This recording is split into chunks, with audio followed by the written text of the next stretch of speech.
Cafecito con Negozee Podcast. Hoy con Tony Martínez, Will de Jesús, Antonio Quintero y Rossana Rosado. Hello, everybody. Welcome to Cafecito con Negozee, where America meets all of the Latino entrepreneurs, writers, and more than anything, subject matter expert creators that are out there in the social world. We write books, we open businesses, we operate businesses. We're women, we're men, and we're young adults working in America as Latinos and being entrepreneurs. Today, we have a very, very special guest. Her name is Rossana Rosado. Rossana Rosado. She actually has a brand new book out called Bronx Attitude. Presently, she is the commissioner in New York State overseeing criminal justice services. Previously, she served as New York Secretary of State. As secretary, she advanced social justice reform. Her state service follows a journalism career of over 30 years in New York media, which includes stints in radio and television as an Emmy Award-winning producer. She was also the CEO of El Diario La Prensa. Let's welcome Rossana Rosado to Cafecito con Negozee. Thank you. Welcome. Bienvenida. All right. Cool. I have a question, and then my partners are going to have a couple questions, and then we'll close it down with a final question from our CEO, Tony Martinez, right? And I think that this story resonates significantly with me, only because I'm not from the Bronx, but I'm from Queens. I'm from Corona, Queens. I'm a Latino. I've been Exactly. So, in Queens, we go to all of the boroughs. We hang out all the time. I know Bronx very well. So it's super, super exciting for me to understand this story because I kind of grew up in it, not in the Bronx, but in Queens, trying to be an entrepreneur, trying to be professional and being Latino, right? Being first generation Latino, right? And I looked at parts of this book. I was looking at it last night. I usually try to read before I go to bed, Rossana. So one of the things that I wanted to ask you in for our audience especially is, you're one of the few people that is first generation from the boroughs, woman of color, and sat in that CEO chair. Tell me how you felt the first day that you were the CEO. Okay, because you were the CEO of El Diario La Prensa, right? The first day, how you felt. And then I want to know how you felt the last day.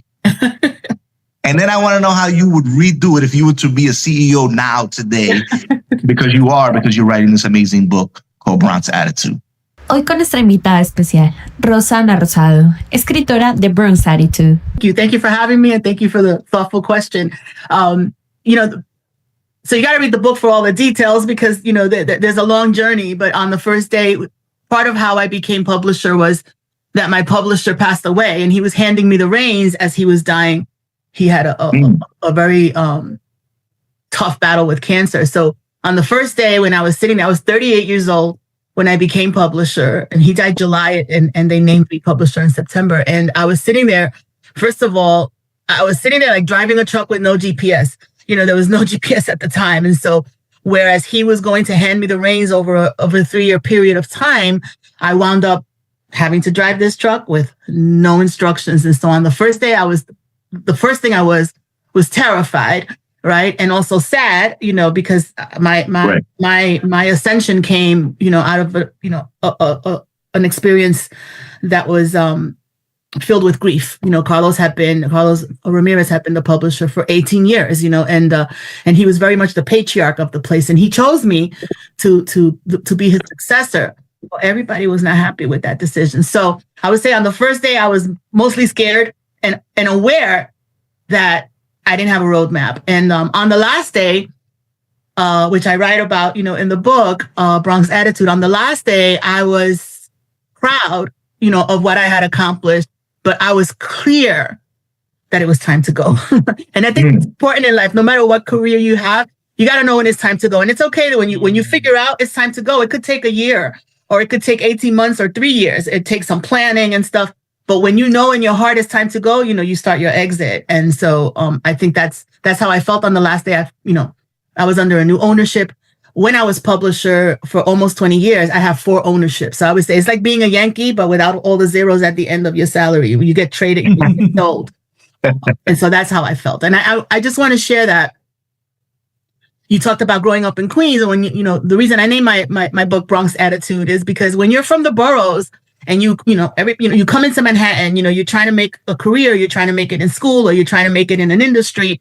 And people, when you say you're from the Bronx, they already have a mental profile of you based on what they know, based on the media images that they're familiar with. And in the beginning of my career, I was like, no, that's not my background. I grew up in a different way.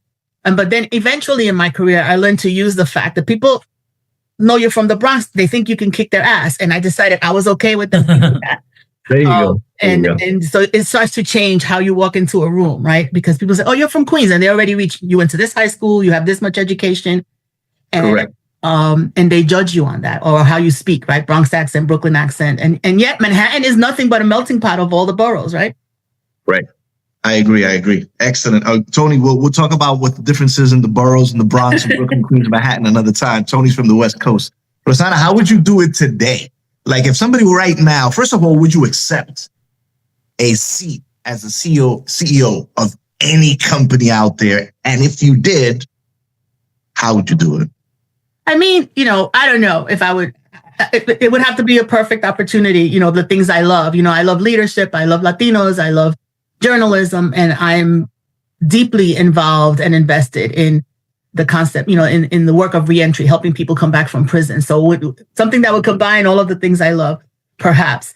I'm not as interested as I used to be in being a CEO. I want to work for someone who's running the joint and raising the money and doing all that. And I want to focus on a piece of that, which my favorite thing is to help develop people, right? Is to bring people in, especially, at El Diario, we built a team of 3rd and 4th generation people. El Diario, I left El Diario on its 100th anniversary. So today is 115 years old. Wow. So for me, the importance of that 100th anniversary is that so many people came before me to build this place.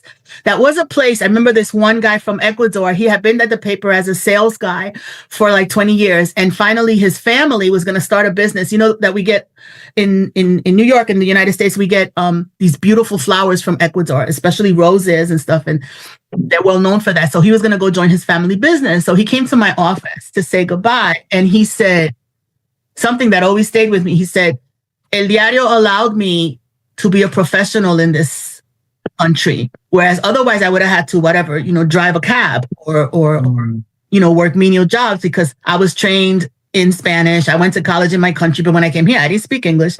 So I would never have been able to be a salesman, in New York if it wasn't for El Diario. So he had a lot of gratitude for El Diario. And I think like him, many people who were trained in their countries, Colombia, Mexico, wherever they came from, they were trained as professional journalists. They wouldn't have been able to practice that craft in the States if it hadn't been for Spanish language media, like our colleagues also, the broadcast stations.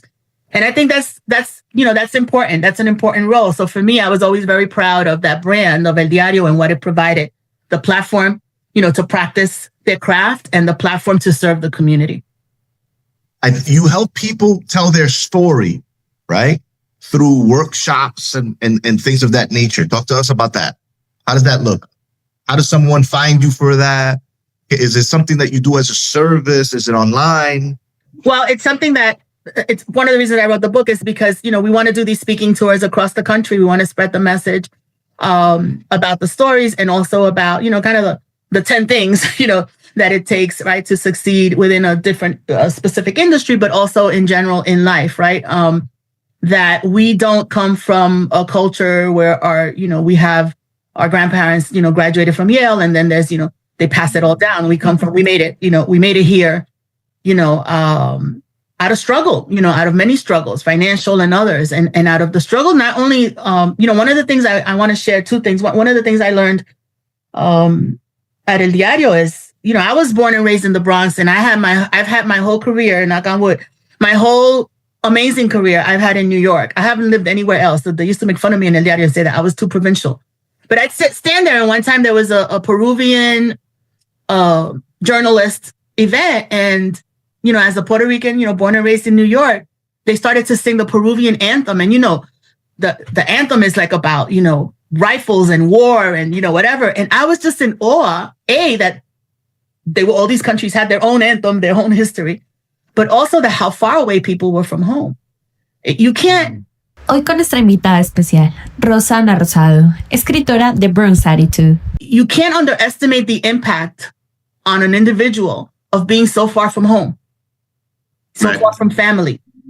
And I said to this woman who worked for me, I said, ¿pero por qué? ¿Por qué viniste tan lejos de tu familia?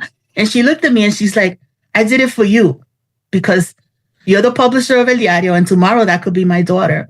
And, you know, I was so affected. And then I became, you know, I was more affected by the fact that, you know, we represent the hope, right, of the immigrants, that people have sacrificed knowing that they will not live the success that they have for the next generation. To me, that's deep. That's what we come from. Right. So we're doing it, you know, we want to do these speaking tours across the country, kind of to spread that message and to talk logistics for people. But the other thing I wanted to say for your clients, I mean, for your followers who are in business, that, and I write this at the end of my book. After I finished writing the book, I just wrote this epilogue that is, I hope, is empowering. And it's like, ¿Quiénes somos? Who are we? And in that, it's a short chapter, but basically I say, do not forget that we are this hemisphere's hope for survival because we represent all the growth. There's an article in yesterday's New York Times about how, you know, there are lower birth rates, right?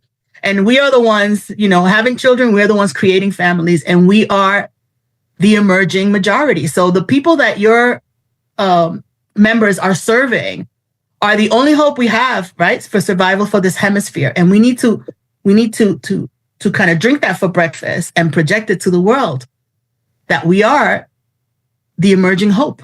Incredible. You're going to translate it in Spanish. That'd be great. Yep.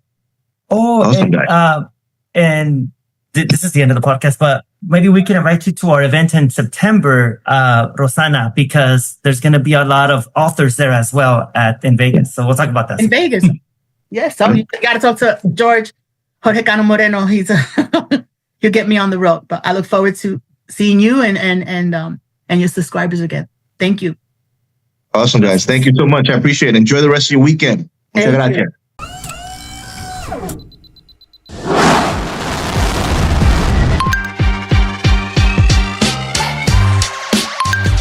Cafecito con Negozee Podcast.